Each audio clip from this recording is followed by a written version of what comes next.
Thank you. So I've done this session before for Five Education, and I realised I was talking a lot at the screen, and I've tried to make it a bit more interactive this time round. But we'll see whether technology supports me or hinders me. So yeah, we will try and do some polls, and I'll open the question and answers. We're not quite sure whether you're able to access the chat directly, but I'll open questions and answers, and you can pop. Um, your answers in when I ask some questions later on. You'll be able to pop them in when I open that. Yeah, I'm a speech and language therapist. I've been a speech and language therapist for 29 years. That feels makes me feel really old. I currently work, as you can see, for North Star Academy Trust. We're based within Bristol, and my job role is I'm Director of Clinical Services. So I oversee our kind of clinical work and our inclusion within the trust. But my professional background is I'm a speech and language therapist, and within our settings, a large number of our pupils come to us with undiagnosed speech and language communication needs.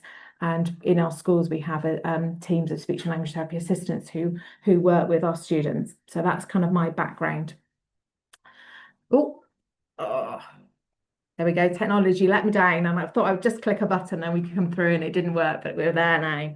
Okay, so the objectives of the session. So over the next hour, we're going to think about speech, language, and communication needs, and this is often shortened to SLCN, and I probably will slip between the two. And we're going to start looking at what we mean by speech, language, and communication, because the terms are often used interchangeably, but they're actually different skills. Then we'll consider why communication skills are so important and the impact that difficulties can have on learning, behaviour and well-being. And then finally, and this is for the biggest chunk of the presentation, we'll spend most of our time looking at practical strategies that can be used in everyday school practice. And my aim of today's session is that everyone leaves with at least one thing that you can try straight away to support the children that you work with. So before we talk about strategies, it's useful to understand how common these difficulties are. Research indicates that developmental language disorder, or DLD, affects approximately 2 children in every classroom. That's in a mainstream classroom. And 1 in 10 children have long-term speech, language, or communication needs. And in some areas of significant disadvantage, over half the children are starting school are starting with some speech and language difficulties. It's interesting whether this was particularly noticeable as we came back from COVID, but we're still seeing that now. And for me, I wonder whether this is also a bit of an impact of mobile phones and tablets, and actually children spending a lot of time on technology and less time interacting with people. So it's not a specialist issue affecting a small number of children. It affects a number of children and a number of the children that you are working with. And it's something that all school staff are likely to encounter. Sadly, many children with speech language communication needs remain unidentified. So certainly within our setting, children come to us and they've got what a term would be termed behaviour difficulties, but actually they don't have the language skills to be able to get their needs met. And so we'll use behaviour as a communication. So all adults working with children need to recognise the possible signs and know how to respond. So we often hear these terms used together, but they actually refer to different areas. So speech refers to the sounds that we make and how clearly we speak. Language refers to understanding and using words and sentences and grammar and semantics. And communication is the broader set of skills of interacting with other people. And that includes our non-verbal communication. So I could say to you, "Oh, brilliant, it's raining." And you'd know that I wasn't best pleased it was raining. I'm like, "Oh, brilliant, it's raining." Now, the words and the speech sounds that I've used are exactly the same, but the communicative intent of my message is completely different. And that's what we mean by communication. A child could speak very clearly, but still struggle to understand what others are saying. Or they may understand well, but find it difficult to put their ideas into words. Understanding these difficulties helps us think more clearly about what support is needed. Right, we're going to have a bit of a poll now. So I'm going to pose a question and then hopefully there'll be a poll that you can then answer true or false or yes or no. I can't remember which ones they are. Okay. Reading to babies and young children is one of the best ways to help them learn new words. True or false?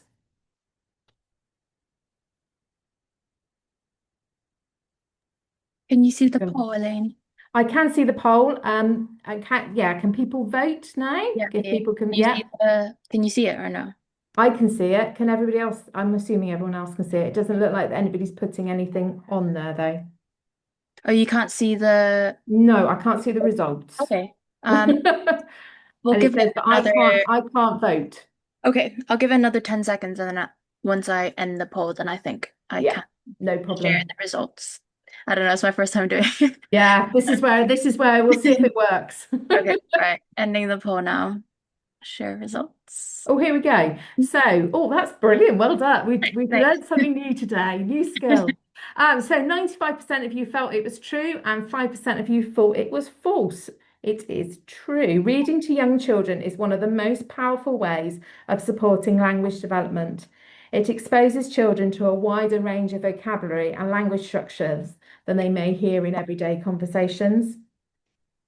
So next one. Oh, there we go. So the Typing. size of a child's vocabulary is linked to how well they achieve at school. True or false? Typing it up. Yeah, the poll's not come up yet. 2 seconds. No problem.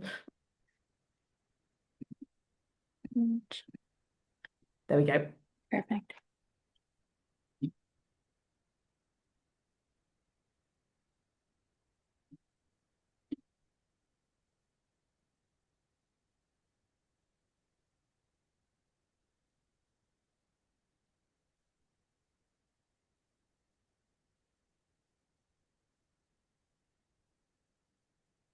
Okay, last 5 seconds.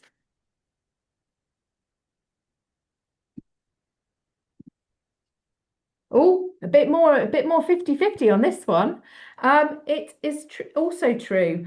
Vocabulary underpins everything, most of the things we do in school. So if children don't understand key words, they're going to struggle with instructions, reading, discussion, and learning new concepts. And there was one research project that if you assessed a child's vocabulary at age 5, it was one of the best predictors of GCSE outcomes at age 16. So the size of a child's vocabulary is linked to how well they achieve at school. Okay, next one. Only young people who have small vocabularies use slang. True or false?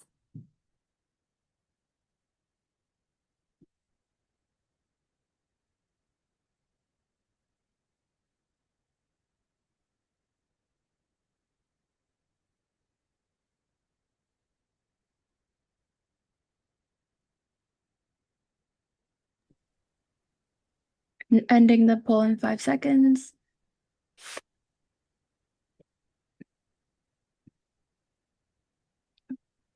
Uh, so we've got 6% say it's true and 94% say it's false. Those who answered false are correct. Slang's usually about identity, belonging, and social relationships. And this reminds us not to make assumptions about a young person's language skills based on how they speak socially. Sometimes they need reminding that if they're talking to us as adults, that's not an appropriate. I'm forever saying to children, I'm not your bro, I'm not your fam. And actually there's different styles of communication, isn't there? Talking to adults and talking to our friends, and actually it's helping them with their communication, because actually if they were going into a more formal situation such as an interview and they were using that kind of language, it wouldn't be appropriate. So I quite often talk to our students around how there are different ways of talking to different people. But yes, it's not related to their vocabulary. Often they've got quite large, extensive vocabulary. Okay, so let's have a look at this. We've looked at speech language communication separately, but in real life, they work together. And communication depends on a whole chain of skills. A child needs to hear information, process it, understand it, organize their thoughts, and then express a response. If there's a difficulty at any point in the chain, communication can break down. When a child is struggling, it's helpful to think about where in the chain the difficulty might be occurring. So I I quite often use this, and I use this with our year sixes and our older students, thinking about where their difficulties might lie, and then thinking about the impact of that. So, for example, if a child's got difficulties with focusing and listening and attending, then actually they're not going to be hearing the words because they've got to be able to listen and attend first.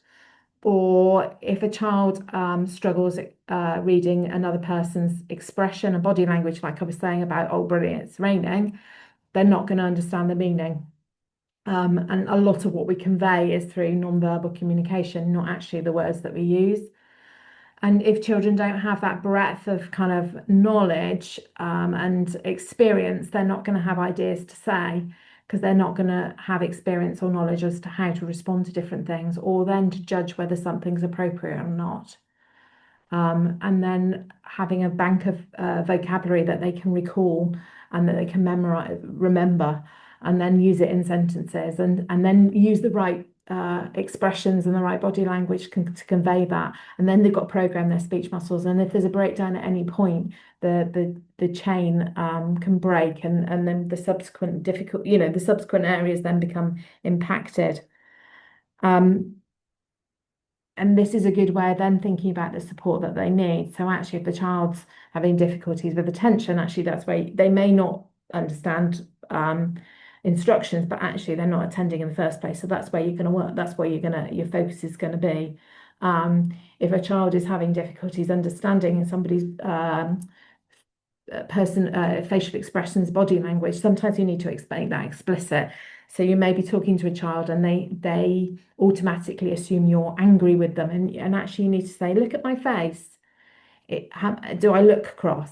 Listen to the way I'm talking. Does that sound angry? So you are making it explicit, so they can read your body language and they can read your communication. Okay, so I'm going to open the Q&A, and oh, I will try to anyway. And I'm going to ask you a question.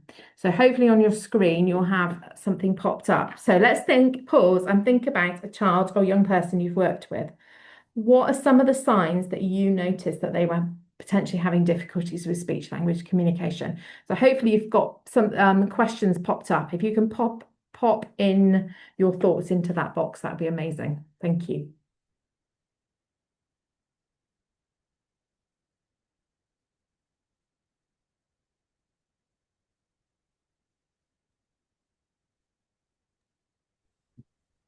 Can everyone see the Q&A at the bottom of your screen? I'm not sure they can because nobody's popping anything in there. Sorry, we practiced this beforehand, but we should. Oh, here we go. I can. So, right. Okay, brilliant. So, there we go. We've got some more. Okay, so can you pop into there some things that you noticed? I think they were just taking a few minutes to come through. Some things that you noticed. So nervous and vague responses to questions. Yeah, so they can't answer a specific question. Distracted or fidgety. Yeah, but that's really good because it might be that they can't. They're not attending or they feel uncomfortable because they can't understand what's going on. Not making eye contact. Eye contact's a really interesting one. We quite often see that in children with autism, but actually sometimes children avoid eye contact. Sometimes it's cultural, so we need to be careful of that because they feel uncomfortable. A blank expression, not responding. Yep. Strange answers to questions. That's a really good one. So they miss the point. They've answered the question, but they slightly missed the point. That's a really good one. Shut down, yeah, withdraw. Because if you go into situations where things are too much or it's too noisy and it's overwhelming, actually some of our responses is to shut down. Yeah, silent, yeah. Difficulty following instructions. Brilliant. Thank you. Okay. Oh, we're still filling up. Brilliant. I'm going to stop that for the minute and then we'll come back to, there'll be more questions later on. So, the impact of speech language communication needs. So, communication is often described as a central skill of life. That's because it underpins so many areas of development. When communication difficulties occur, they don't exist in isolation. They can affect learning, behaviour, friendships, emotional well-being, and future opportunities.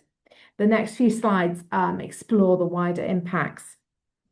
So language is fundamental to learning. Most of our learning, certainly within the classroom, occurs through language. And we learn through listening, reading, discussing, questioning, and problem solving. And all these activities rely really heavily on language. If a child struggles to understand language, they may appear inattentive, and we picked up on that earlier, or disengaged, and again, you identified that earlier, when they're actually finding the language demands overwhelming. We know that early language skills are strongly linked to later literacy and academic achievement.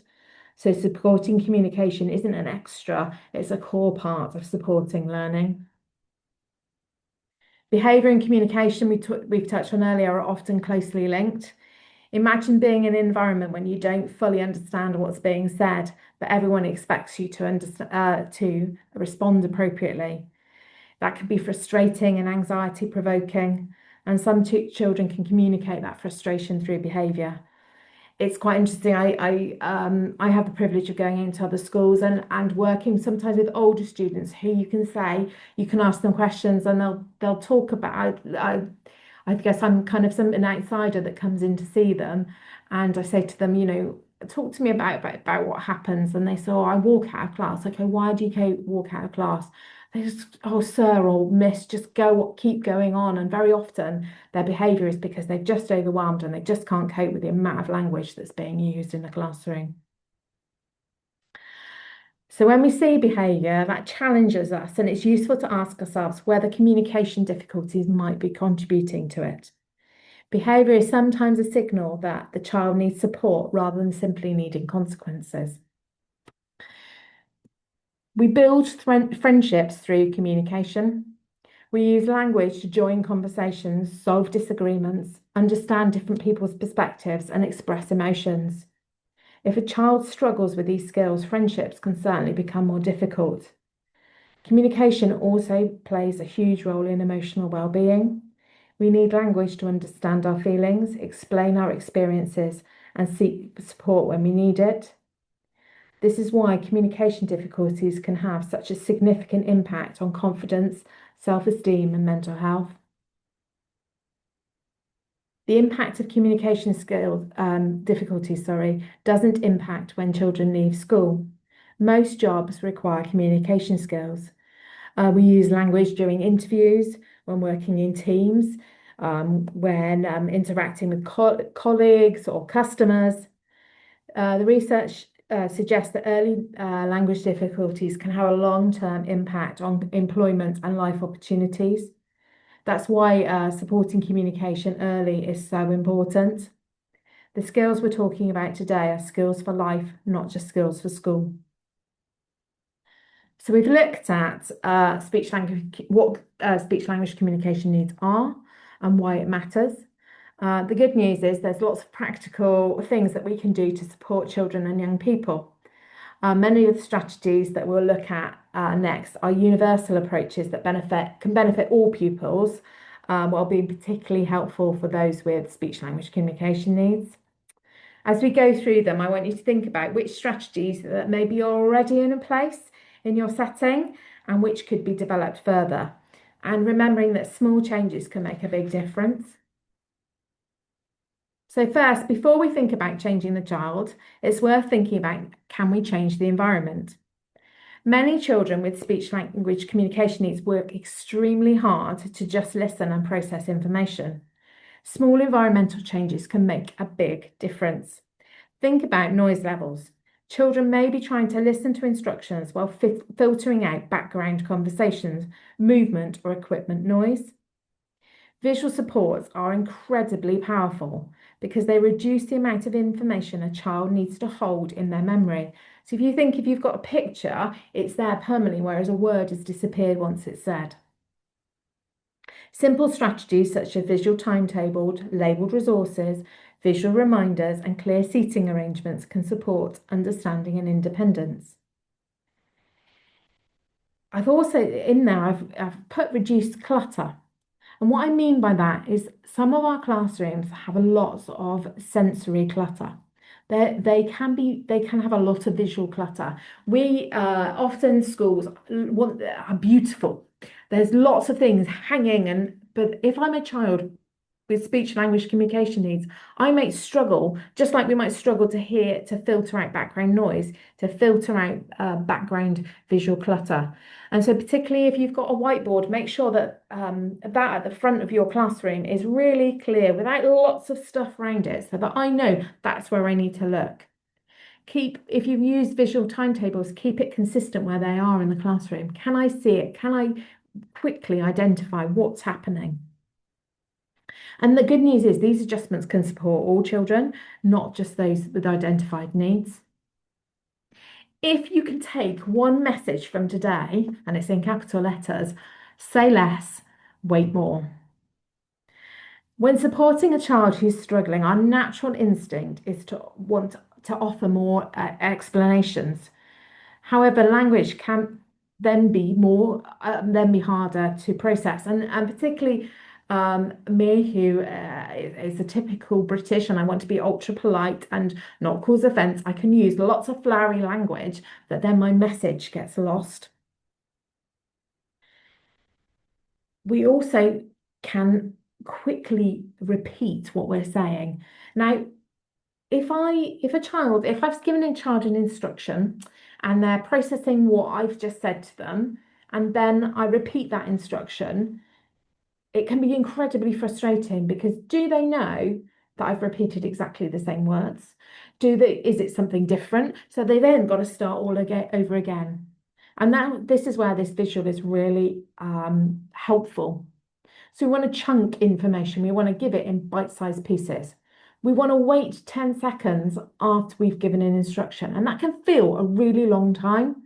And I have to challenge myself and embrace silence. I did some training recently, and the person I trained with was really good at silence. You know, that awkward silence when you ask a question, and she held that silence without kind of carrying on. Sometimes when I'm working with children, I will actually count to 10, not out loud in my head, just to slow myself down and give them that time that they need. And then we want to check that they've understood that information.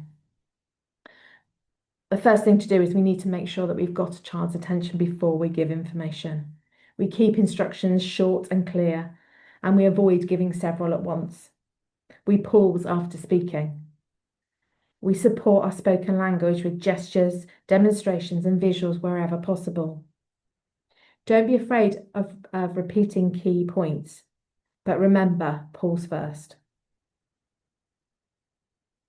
We need to explicitly teach vocabulary. We've touched on how important vocabulary was earlier.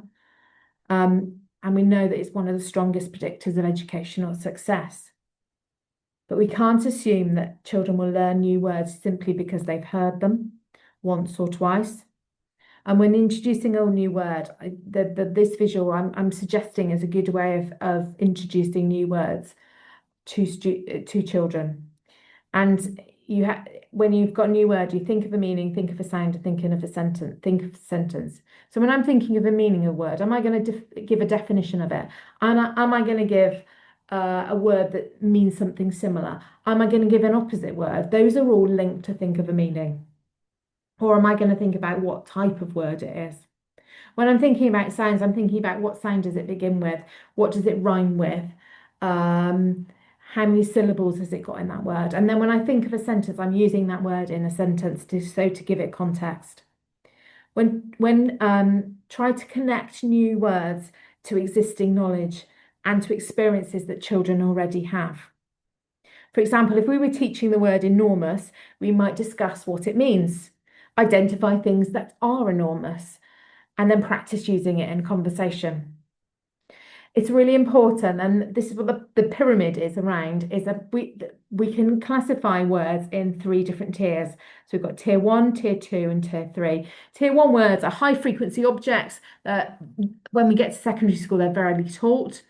Tier two is describing words, and this is often where we need to make sure that children understand tier two words, because tier two words are often used to explain tier three words, which are specialist vocabulary you might find in science or multiple other subjects. And it's really important that we explicitly teach these tier two vocabulary, because these are words that appear across many different subjects and are often used in classroom instructions, such as explain, compare, describe, predict, and summarize. And those of you who've done any supporting with any exams, you'll know that they are uh, key exam vocabulary, and often the bits that a child is asked to do. Children who don't understand these words may know the context but still struggle to understand what they're being asked to do. For example, if I ask a pupil to compare two characters, summarize a text, or evaluate an argument, do they actually understand these words and can they follow that instruction? The more opportunities that we give children to hear, say, and use a word, the more likely they are to learn and remember it. Remember that children with speech language communication needs often need many more repetitions than their peers before a new word becomes secure. And actually, we might want to think about pre-teaching vocabulary. So if we're working with a child with speech language communication needs, actually, we think about what maths topic's coming next term. We think about maybe what English topic, what book they're going to work on. The internet's a wonderful place full of amazing resources. And actually, if you Google key vocabulary in those topics, they'll give you that, and then you can teach them so that when they're being then used in the classroom next term, they're not at a disadvantage because they understand those words already. We also need to check understanding, and a common question we ask children is, do you understand? The problem is that many children don't realise that they haven't understood, or they don't feel confident enough to say so. We therefore need to actively teach children how to recognise when they've misunderstood something. And we need to create cultures where asking for help is viewed positively. You might want to teach a specific phrase, such as, can you say it again? What does that mean? Can you show me? Some children find it really hard to ask for help, and they might use a discrete visual prompt or a help card. You've got some up there as an example, and I've certainly come across children who don't feel comfortable doing all of that, and actually we have to. Then there's the strategy that the teacher needs to check in, or somebody needs to check in that they understand what they're being asked to do. Because they don't feel they're confident in either showing it, they're embarrassed, they want to be seen in front of their peers as not understanding. And then it can be very difficult once a child started doing some work or begun a task, and then you think, oh, that's not quite right. And then for them to kind of change what they're doing is really difficult. The goal is not simply checking whether children understand, it's helping them become more independent communicators who can identify when they need support. Another thing we can think of is scaffold participation and learning. So communication skills develop through giving opportunities to communicate. So children with speech language communication skills can sometimes become passive learners because they lack confidence or need additional time to process information. So if you're doing circle time, you may ask a question.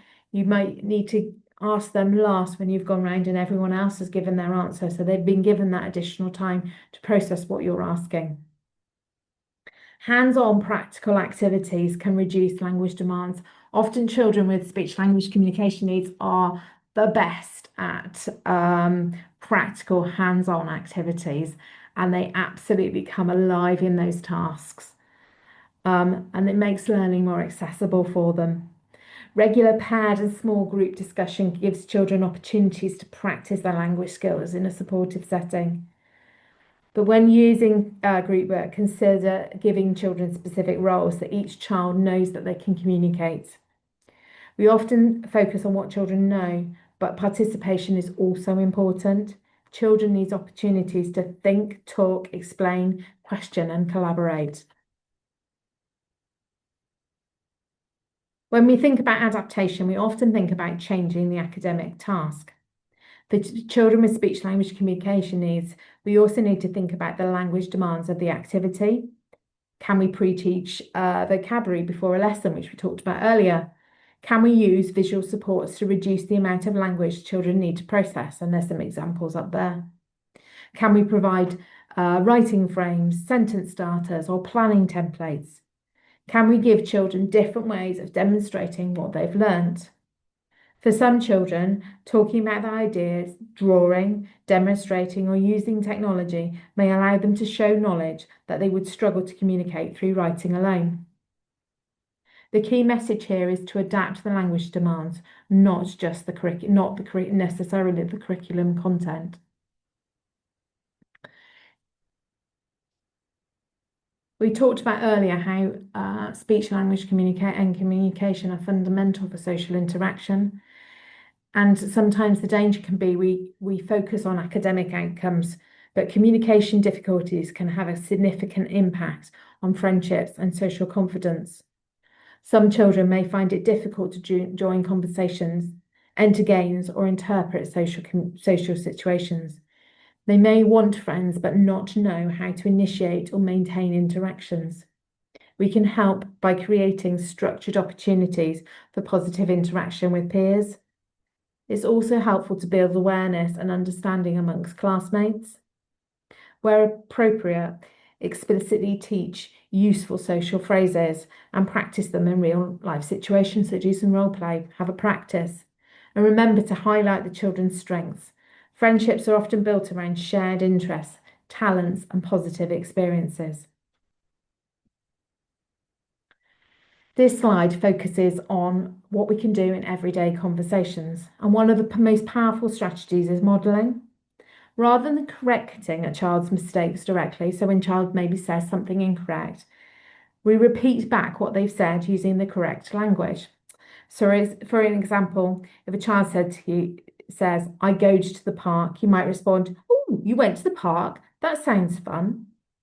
This provides a really good language model without interrupting the conversation. We need to give children plenty of time to respond and don't rush to fill those silences.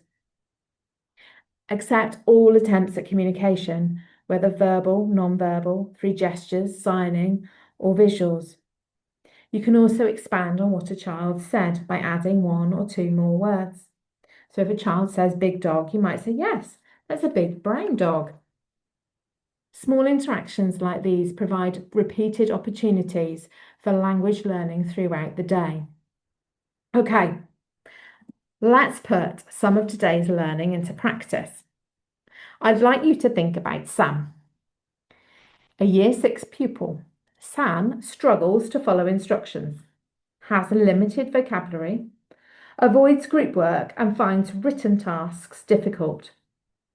At first glance, we might be tempted to see these as separate difficulties, but they could potentially be linked to speech, language, and communication needs.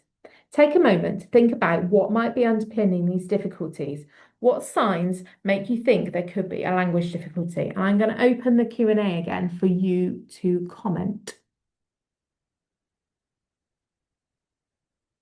So hopefully that's popped up again.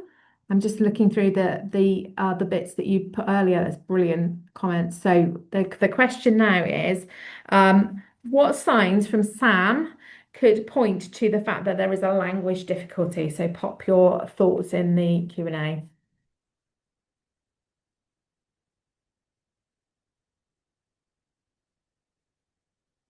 Yeah, differences with auditory processing. He might be struggling to follow. He's struggling to follow instructions. So yeah, that's indicating there may be an underlying language difficulty. Yeah, Sam's not understanding the language used. Difficulties with focus. His attention is elsewhere. So it's interesting, isn't it? So if potentially if his focus is elsewhere, it might not be that he's having difficulties following instructions, he's not giving attention in the first place.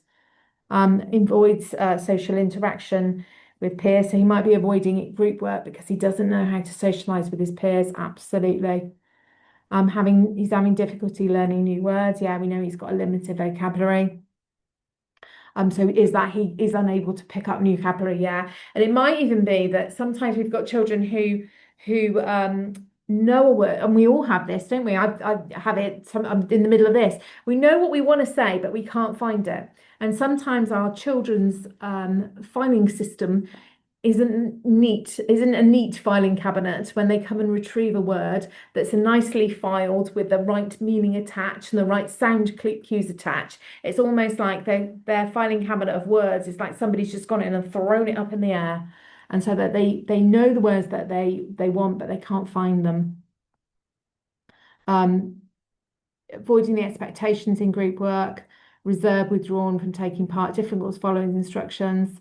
Yeah, not understanding instructions, so he doesn't know what's happening and therefore can't join in activities.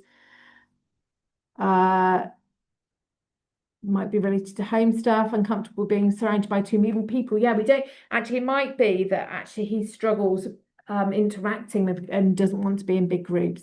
So it's posing lots of questions for us, isn't it? Brilliant. So I'm just kind of, he may want, yeah, withdraw himself because it's too much. Finds he can't keep up with other children. Children are often comparing themselves to other people. Perfect. It's also worth noting, and I meant to say it earlier, is we expect a child to be able to say something before we can see it in their writing. So if a child is having difficulties speaking and putting sentences together, they're going to have difficulties writing sentences. Okay, so we thought about what Sam's underlying difficulties might be. Now I want you to pop in the chat what you think, what practical supports we could put in place for Sam. Off you go.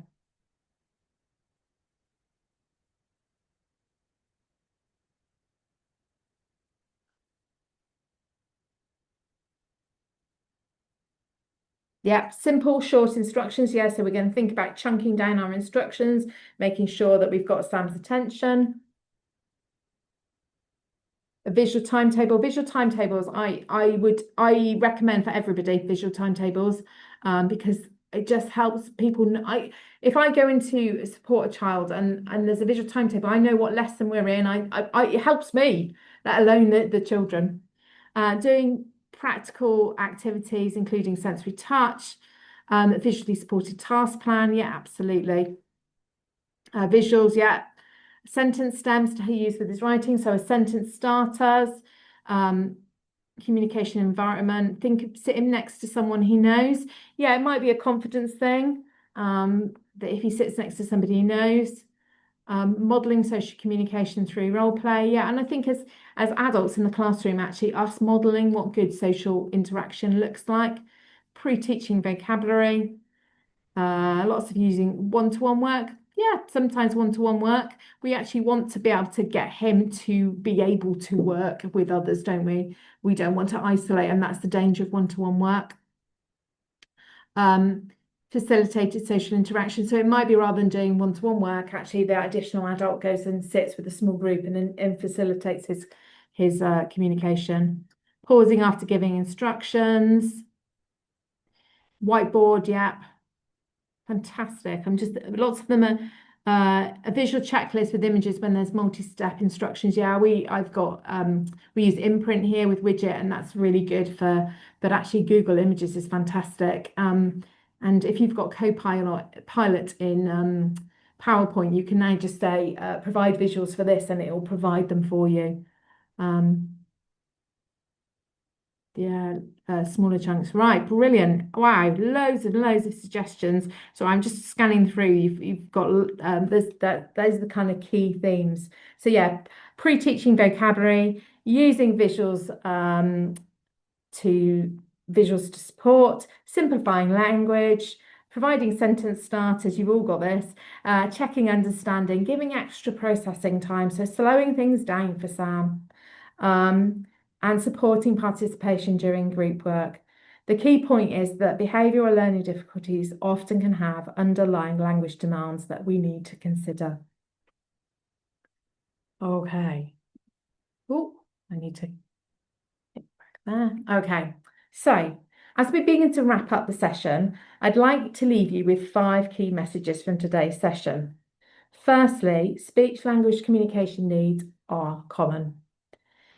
Every member of staff in a school is likely to work with children and young people who experience these difficulties. Secondly, communication underpins learning, relationships, behaviour, emotional well-being, and future outcomes. Thirdly, difficulties are often hidden. Children may appear distracted, disengaged, or uncooperative when the real challenge is communication. Sometimes you'll get children that have really fantastic social skills, and they use those amazing social skills to mask language difficulties. Fourthly, small adaptations can make a big difference. Many of the strategies we've discussed today can be implemented immediately within everyday practice. And finally, communication is everyone's responsibility. We don't need to be speech and language therapists to make a meaningful difference. If there's one thing I'd like you to remember, is that supporting communication supports learning, participation, and well-being. Okay. Before we finish today, I'd like you to think about one strategy from today's session that you could try tomorrow. It doesn't have to be a major change. Often the most effective strategies are the small things that we do consistently. It might be giving more processing time. It might be using a visual support. It might be checking understanding differently. It might be pre-teaching vocabulary or simplifying instructions. Right, I'm going to open the Q&A again, and I'm going to invite you all to tell me to pop in there one strategy that you are going to use from today, that you're potentially going to go into school tomorrow and try out.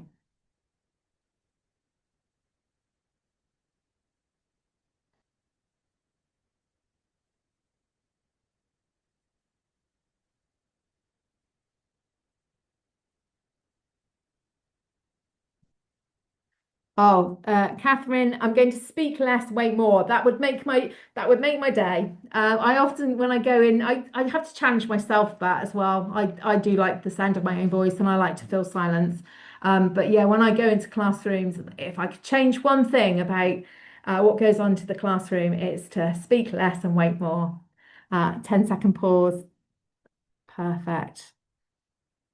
Pausing, 10-second count, explicitly teaching keywords at the beginning of each unit. Yeah, drawing children's attention to that. In their workbooks, it's sometimes having mind maps or word webs, and linking vocabulary for children is really key. The chunk chill check, yeah, chill more. I like it. Sometimes I feel that. Say less, allow time for processing information.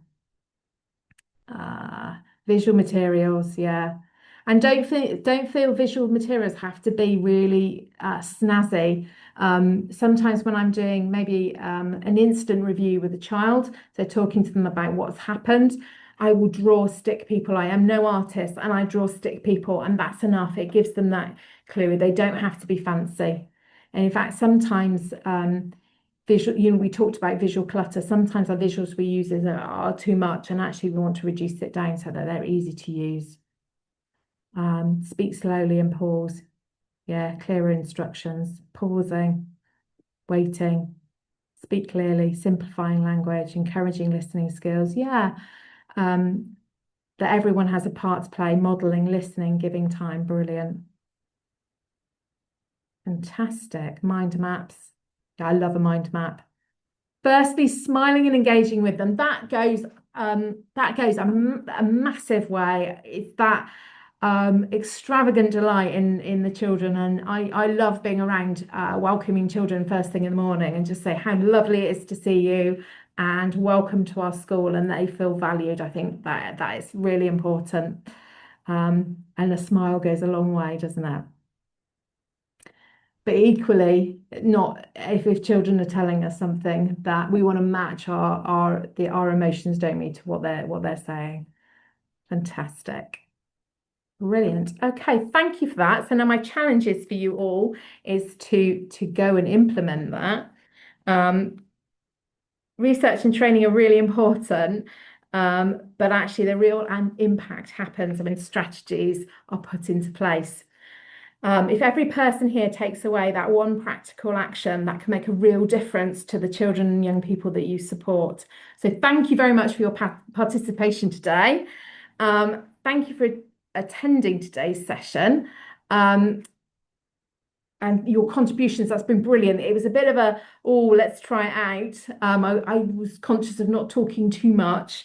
I hope that today's sessions increase your confidence in recognising and supporting children and young people with speech language communication needs. Now, I'm going to reopen the questions, and this is generally for questions. I am conscious, the last time we did this, we were inundated with questions, so I will flick through them and then try and if there's themes, I'll try and quickly pick out themes and answer any questions that people have.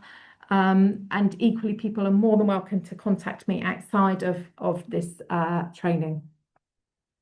So let me reopen the Q&A, and has anybody got any questions that they would like to ask?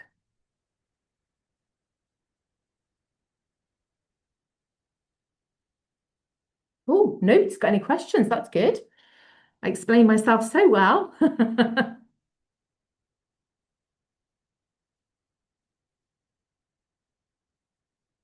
Oh, here we go.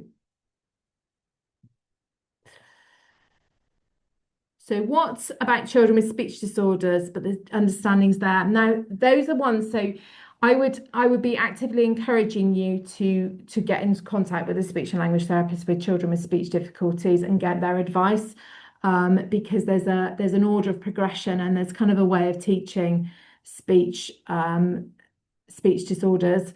Quite often it's it can be hugely frustrating for a child that when they can't articulate and they can't be understood, but they understand everything, and that can be hugely frustrating for children. But what I would say to you is don't pretend when a child's saying to you something when they've got a speech difficulty, don't pretend that you've understood what they've said.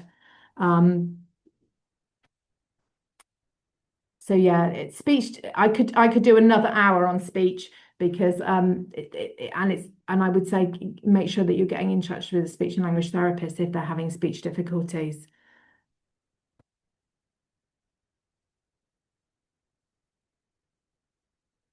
Ooh, ooh, ooh. Okay. Do you have strategies for engaging more with students where English is not their first language? I find gestures and Makaton help. Any ideas? So those strategies that we talked about for children with speech language communication needs are also really cool, really key for children with English as an additional language or English is not their first language. And teaching vocabulary. What you'll find often with children whose English isn't their first language, or they're coming to learn language, they're encountering English first time in a school setting, is they often learn social language first, and then they'll learn formal language. But the same applies for supporting children with speech. Well, the language strategies will support children whose English is not their first language. How to identify a child who is undergoing a bad day and how we can support that child. Oh, that's a broad question.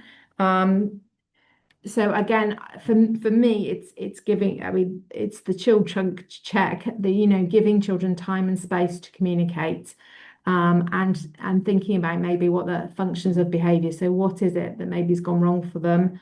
Drawing and talking is really good. So I'll often do a big bag of worries, and we'll draw a big bag and we'll draw out maybe what's going on. What age should a speech and language therapist get involved? Oh, good question. It depends on the child's difficulties. If we think about typical development, we want a child by age 2 to have approximately 50 words and be linking 2 words together. I don't work for the NHS anymore. I have done in previous lives, in previous work. So I don't know what their criteria is now. Certainly, there's advice through children's centres, and I don't know. But if you're worrying about a child's language development, certainly by age 2, and they're not meeting those milestones, and then I would certainly be thinking about contacting a speech and language therapist then. Because you want to get in early.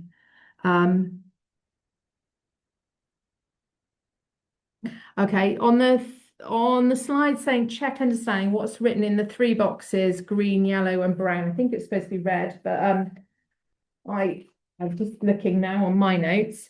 It's I got it, I've almost got it, I'm not sure, is what was written on there. So it's like the traffic lights. How can you tell a difference between a speech delay and a language disorder? Oh, good question. This is debated widely in literature.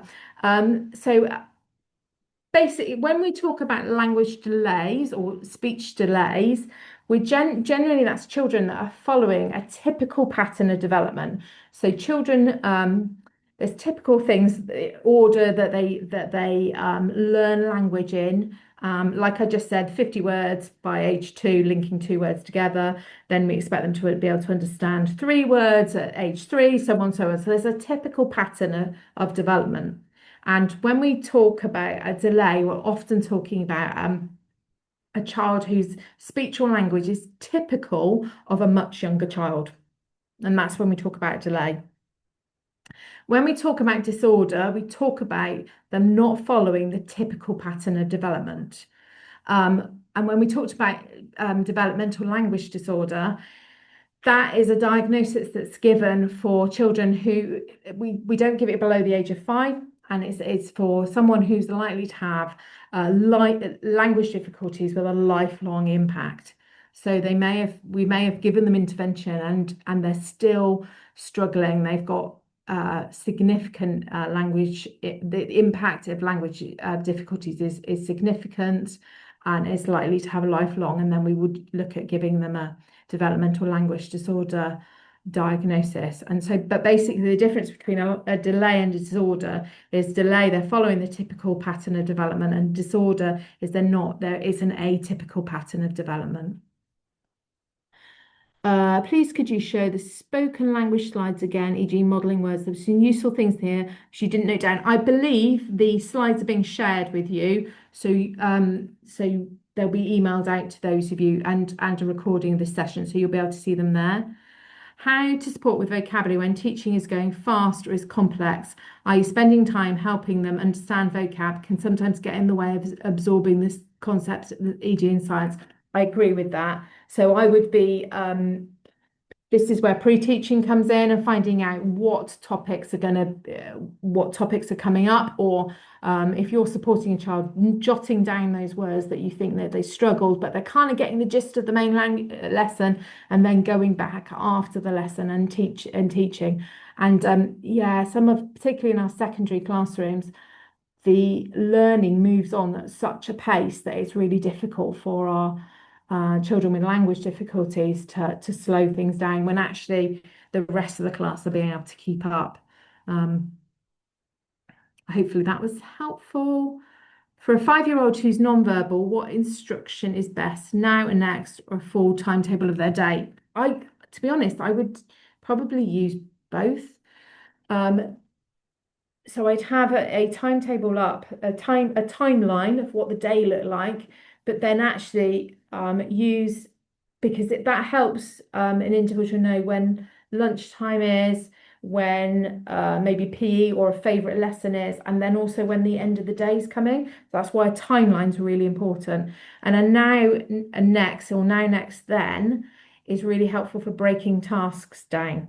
So the timetable might show that it's kind of, I don't know, an English lesson, and they've got an adapted English lesson, but they've got to, I don't know, do some matching, and then they've got something else, and that's when the now next is important. So the visual timeline of a whole day is helpful for individuals to know where they are, helps teach concepts of time, kind of note where they work towards. And so make sure that you're turning those pictures over so they can see a day's kind of progressing down. And then a now next board I would be using to break tasks down into smaller steps. Well, I just skipped one then. It said, what ways do you think are best for encouraging children who are non-verbal to start with speech within school scenarios? Tricky question just to answer off the bat, because my question would be, why are they non-verbal? So you've got some children that maybe what we would describe as pre-verbal, so they haven't developed the skills for communication yet. And I would be using things like intensive interaction. So using those interactions that you would have with a much younger, with a younger child, cause and effect. So I do something, you do something, and we have that interaction, not necessarily through using words, but we're having playful interactions. But equally, it might be that if it's someone with selective mutism, that would be a different approach. But if somebody is a pre-verbal, so they haven't developed those verbal skills yet, I'd be looking at how you would develop language in typically, younger children. Oh, do you have any advice strategies for behaviour ASD related to speech and language? That is such a huge topic. I could speak on that all day. Those strategies that we talked about earlier around simplifying language, take up time, reducing visual clutter is particularly important for children with autism, because you can say something and I've got a brilliant visual, and there's all this pop pop pop pop pop of what else is going on in their head. So I really break it down into what do they need to understand, simplify it down. And I would say again, making things, don't rely on in the interpretation of non-verbal communication, and be really, really careful using things like idioms and implied language, because they won't necessarily understand that. I remember and jokes. Sometimes our children with speech language communications needs don't understand jokes, so we need to be really careful with them. And they don't understand teasing and things like that, so we need to be really careful. It might be that you develop relationships with children that you can get to the stage where they're going, "Oh, you're teasing me," or "Look at my face, what's it telling me?" How to handle a child with beating, abusive language, abusive behaviour. So I'm assuming that's a child that's become dysregulated, and that would be a whole other topic. And as 5 Education do team teach training, I would encourage you to go on team teach training to learn about that a bit more. Than it's probably not within the kind of confines of today's webinar.